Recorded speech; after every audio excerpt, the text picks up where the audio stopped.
Welcome to the Architect's Guide to Capturing Landscape Scale. In this video, we will explore techniques for photographing vast, natural scenes effectively. Our eyes naturally perceive three-dimensional space, providing an immediate sense of scale. However, a camera flattens reality into a two-dimensional image. Professional photographers overcome this by using three visual layers to create depth. These are the foreground, the middle ground, and the background. The foreground is vital, as it anchors the image and visually pulls the viewer into the scene. The middle ground connects the layers, offering essential spatial context for the landscape.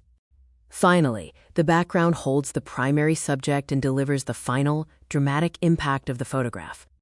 Each layer has a specific purpose. The foreground is the anchor, the middle ground is the bridge, and the background is the finale that delivers the wow factor. Even with perfect layering, capturing true size is difficult. The human brain requires a known reference point to understand the scale. A known object reveals true scale. The human figure is often the best yardstick because its size is universally recognizable. If a human subject is unavailable, natural objects like trees, rocks, and wildlife can also serve as alternative yardsticks to show vastness through diminishing perspective. To maximize the foreground, a photographer should lower the tripod, placing the camera close to the nearest objects.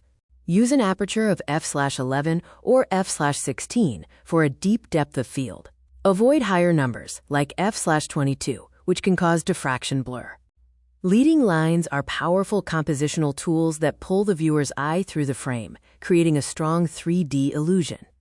When all these elements are combined, the anchor, bridge, finale, leading lines, and scale subject, the flat screen transforms into a deep, immersive world.